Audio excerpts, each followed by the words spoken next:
Usually women make how many eggs a month, miss? Oh, you're trans. Well, did I pick the wrong person to ask?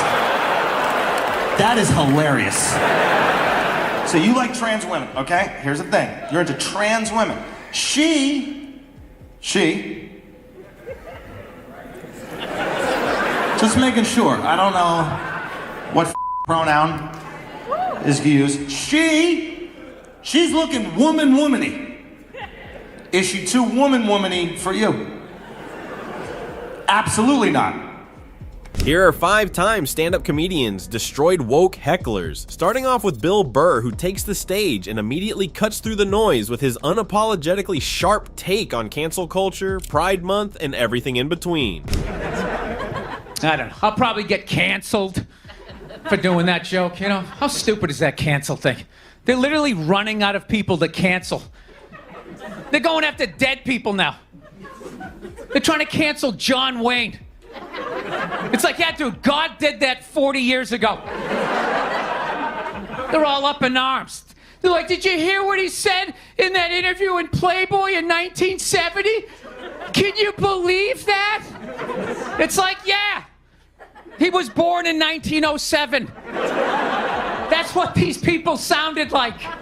Burr doesn't just joke about cancel culture, he sets it on fire and toasts marshmallows over the embers. It's so bold you can't help but laugh and wince, and he's still warming up for what's next. You never talked to your grandparents and brought up the wrong subject, and all of a sudden it went off the rails, like, oh, grandma. Just keep making the cookies. Yeah, you don't bring up race or religion with your grandparents. You keep it simple. Anyway, I don't know. I guess my grandparents are older. I don't know. Plowing ahead. It's peak Burr, turning what could be a divisive moment into comedy. But trust me, the real twists are just beginning. Plowing ahead. Let's talk white women here, shall we? Let's talk white women. White women, you're amazing. Amazing your accomplishments over the last few years. I gotta tell you, the way white women somehow hijack the woke movement, generals around the world should be analyzing this. Just to refresh your memory, the woke movement was supposed to be about people of color not getting opportunities, the at-bats that they deserved, finally making that happen. And it was about that for about 8 seconds. And then somehow, white women swung their Gucci-booted feet over the fence of oppression and stuck themselves at the front of the line. I don't know how they did it. I've never heard so much complaining in my life from white women. My life is so hard with my SUV and my heated seats.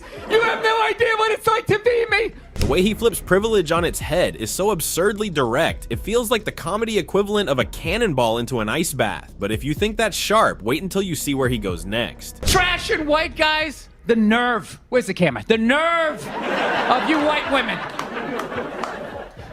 Listen, I don't want to speak ill of my here, okay? I don't, but let's go back in history here, okay? You guys stood by us toxic white males through centuries of our crimes against humanity. You rolled around in the blood money, and occasionally when you wanted to sneak off and hook up with a black dude, if you got caught, you said it wasn't consensual. Yeah, that's what you did. That's what you did. So why don't you shut up, sit down next to me, and take your talking to? It's the kind of humor that leaves the audience reeling and coming back for more. And just when you think it's over, the punches keep coming. I haven't been in New York for about a year, you know. I was here last year. I was shooting a movie. Had a great time with Judd Apatow, Pete Davidson, and all the guys. Yeah, had a great time. And I hadn't been here in like 13 years, and I immediately noticed how extra crowded the city was. And I was getting all claustrophobic. I'm like, what's going on? How much are people not using safe and making all these babies, you know? So I finally walked up to this old New York door guy, and I was just like, dude, what's going on? What's with all these people here? And he was just like, oh, no, don't worry. He goes, it's June. He goes, it's Pride Month. And I'm like, what's that? You know, I'm 52. I never heard of it, right? They didn't have that when I was a kid. He goes, oh, it's Gay Pride Month. And I was just like, oh! Dude, you know when you're just like stuck in the Matrix and you just can't, everything's just pressed up, you can't see anything? And then somebody gives you that little nugget of information that just pulls it back? It's like, why is it so crowded? It's Gay Pride Month. Ah! 0% body fat. Two guys kissing. Rainbow flags. Ah! I didn't know that. That's what I learned. The month of June is Gay Pride Month. That's a little long, don't you think? For a group of people that were never enslaved.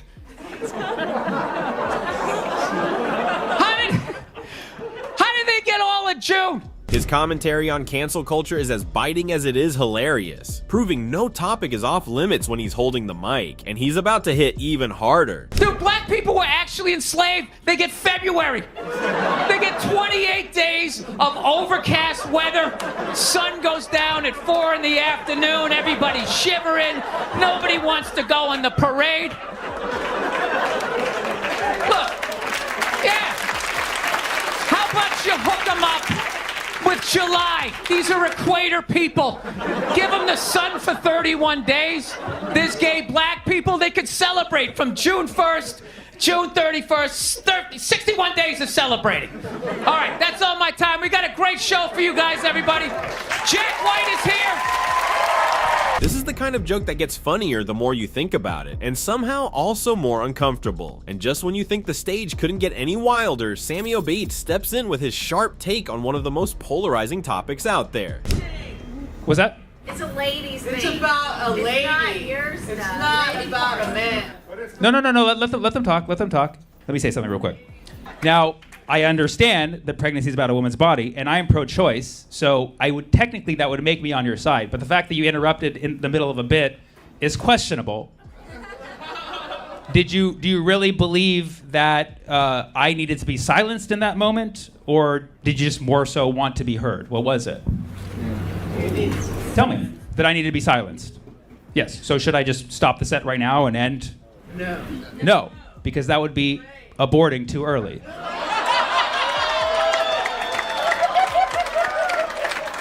And thank you. I'm telling you, I'm pro-choice. It's about a woman's body. But jokes do need setups, and they need tension, and you killed the tension. Right?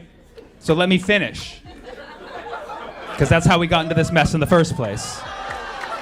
Interruptions are bold, but Obeid's comeback turns boldness into comedy gold. Honestly, if sarcasm was an Olympic sport, he'd take home the gold medal here. But things are about to take a hilarious turn. Next up, Troy Bond steps up with his signature quickfire comebacks. And let's just say, this one's not for the easily embarrassed. Can I ask you a question?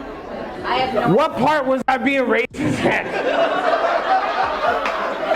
I didn't even get to my Jim Crow jokes yet. I got blackface over here in the trunk. I was ready. Why the f*** are you recording? Put your goddamn phone down and sit. Can I ask you a question? No idea. Was I being racist? It was cupcake. No idea. It was what? It was cupcake. Cupcake? Yeah. What, the dog? That's what she was upset about? It took her 15 minutes to be that mad? It was, I feel like we're processing it at the same time. I don't know, this will be my attorney this whole show. I feel like I've seen you on Los Santos Customs and Grand Theft Auto, dog. It's like, listen, we'll get this paint job, but first, I don't know what she's mad about. It's not you. This is the comedy equivalent of walking a tightrope blindfolded and then doing a backflip, but he's just getting started. I give credit where credit is due. I'm probably the most pro-anti-Trump comic out there. That mother. You're not. Shut the up! Shut the up. As a white guy trying to talk to black people. I'm no, not. Bitch, no, you're not. Yes, I wasn't. No, you were. You just tuned in. You were trying to. Well, You were trying to. For what? What are you upset about? It's not me. No, and shut up. Any black person ever tried to laugh at his jokes? No. Stop having fun. Go ahead, yeah. Stop having fun.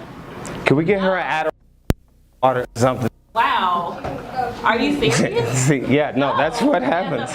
no, you're white, trying to like talk about. No, and you. My probation officer is here now. I don't know who the you're mad at, but it's not me. No, a white person trying to make fun of black people. See, now you're crying, and I was just trying to make you laugh. No, don't do that. Okay, I'm sorry. Watching this feels like watching someone try to defuse a bomb while cracking jokes. It's bold, risky, and hilariously unpredictable. It's a spiral into chaos that somehow lands perfectly, and it only gets better from here. Next up, it's Malik Elassal, who delivers comedy so sharp it could cut through the toughest crowd. Trust me, you won't believe what he pulls off. And that's my therapist, Helen. I've been with Helen for about 4 years. And we get into arguments. Like, I'll fight with Helen because, like, she just tries too much, like, too new age of ideas. It's not practical. This is when I knew, like, I have to find someone else, is when she asked me what my astrological sign was in the middle of a set. Like, my therapist was like, what's your star sign? I was like, Helen, come on. We can't both be mentally ill, you know? It's gotta be... We're just two crazy people yelling at each other now. We don't need to be in an office. She's like, you're an Aries. And I was like, you're good, Helen. You're good. You can stay. When life gives you doubters, turn them into punchlines. Malik's comeback energy is so strong that it feels like a TED Talk for the petty, but the absurdity only ramps up from here. Because I get angry a lot, so I'm trying to figure out, like, what's good, what's the right thing to get angry about. Because I'll, like, you know, there's stuff that's, like, not worth it to get angry about. Like, it's just... This is when I realized I had to stop doing it. Was when Kyrie Irving got in trouble. When Kyrie got in trouble, that was big. Because he was like my favorite basketball player. He's one of the best basketball players of this generation. And he got in trouble because he shared an anti-Semitic documentary on his Twitter. It was wild. Like, he, you know, like in the documentary, like, denied the Holocaust. It was like nuts. And like, they wanted to kick him out of the NBA, and I agreed. I'm like, this is no place for that. But then I caught myself in the middle of it, and I was like, wait a second, why am I even mad at this guy? A year before this, he said he thought the earth was flat. Like, if a guy tells you that he thinks the earth is flat, don't ask him about the Jews. Like, what are you doing? What did you think he was gonna say? It is like watching a magician reveal the trick and still leaving you amazed. And yet Malik's humor has more tricks up its sleeve. There's no woke flat earthers. There's nobody who's like, the earth is flat, but, you know, I love everybody on it. We're all doing our best on this frisbee ride in space, man. That's traveling upwards to simulate gravity. We're all doing our best, and we gotta pay attention because it's heating up. The disk is heating up. And the water's gonna rise, it's gonna pour off the sides. So we gotta be careful. People don't usually double up on causes like that. They're like, the earth is flat and there's too many Filipinos on it, and it's gonna tip over if we don't find the edge that the Jews are hiding from us and push the, like, who cares? He's a basketball player. It doesn't. This is where Malik's comedy hits another level, turning awkward situations into moments of pure brilliance. It's the kind of humor that sticks with you long after the punchline, but not all comedians roast their hecklers into oblivion. Sometimes they catch feelings instead. Andrew Schulz takes the stage next with the plot twist you didn't see coming. Usually women make how many eggs a month, miss? Oh, you're trans. Well, I picked the wrong person to ask. That is hilarious. And let me tell you something, you fooled me. I mean, you're good. Is that your boyfriend? Or, bro, he is the most Poindexter, square-looking guy. And for the whole time, I was like, how do you get this fine Tina, bro? What the going on over here? Bro, he brought you front row, or you brought him? That's what the talking about. She's like, everybody on YouTube gonna know who you are. This is the kind of banter that turns awkward moments into gold. When the jokes hit, it's like comedy CPR for the crowd. And just as the room is catching its breath, Andrew levels up the absurdity. Bro, this whole family in Chevy Chase is like, what the dog? This is incredible. There's no way. I'm in like a time warp right now. When did you transition? It must have been early. Last year? I mean, she's kind of hot, dude. I'm not saying you can't be, but, you know, sometimes, you know. You're getting away with it online. That's all I'm saying. Did you know, or you just found out right now? He's like...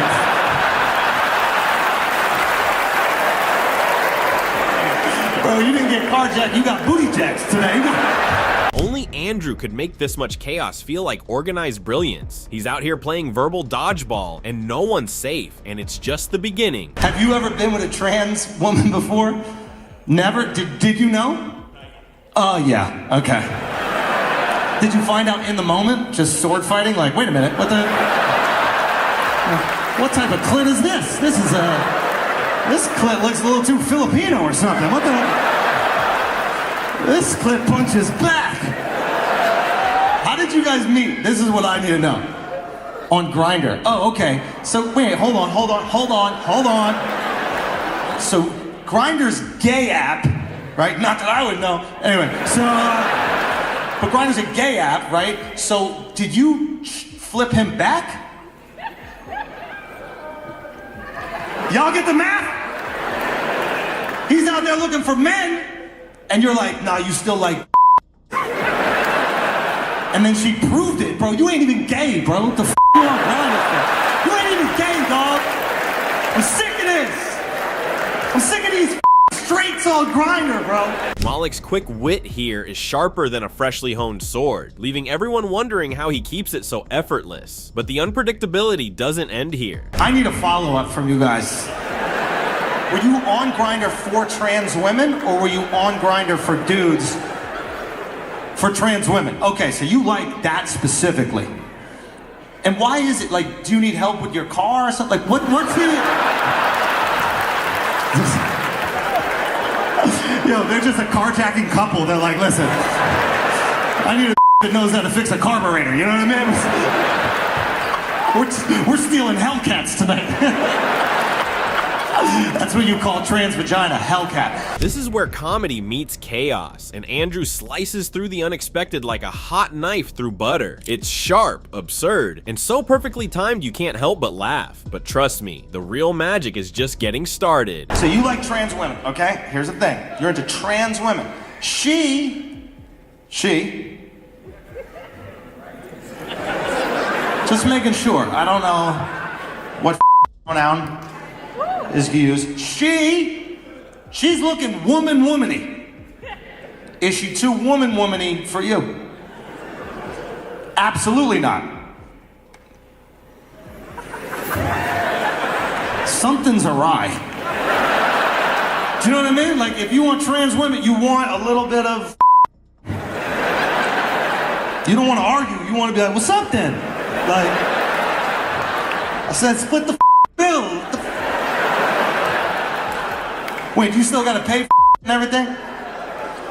You bought the drinks, you paid for the tickets. Don't do that, don't do that. Don't do all this work to be, you know, a woman and then not let him take care of the man part. You know what I'm saying? You gotta fully commit. I know you have your own money, but so do all these gold here, you know what I mean? But they're not dumb enough to spend it when man is around. Andrew's humor feels like clockwork. Every setup and punchline fits perfectly, delivering a consistent stream of laughs. And just when you think you've seen it all, he delivers even more. Do you feel like sometimes, like, there are people that say they're trans because it's, like, trendy? Do you think that happens? I don't know, this is, like, a lot of pressure on you right now. And I don't want that, but I feel like sometimes you see it's like a fad. Like, they're like, I'm trans, and then I'm not. Like, Demi Lovato was trans for, like, 6 months, and then, like, after the album came out, and then she was like, okay, actually I wasn't. I was just trying to... Like, sometimes people use it to get news, is what I'm saying. But I do think with 8 billion people, some weird gonna happen. Dude, we got Indians here? Okay. In India, every week, there's someone born with a third arm. It's 2 billion people. Some wonky shit's gonna happen. And first of all, don't feel bad for them. If there's any place that you want to be born with a third arm, it's India, okay? Because that's what their gods look like, bro. They're not even getting bullied. They're like, oh shit, Vishnu is back, baby. Bro, let me get a selfie. You take it. You know, this one. It's the kind of humor that feels like a mic drop moment, except Andrew never needed a mic. His wit does all the talking. Which moment had you laughing the most? Drop your favorite in the comments, and don't forget to subscribe for more.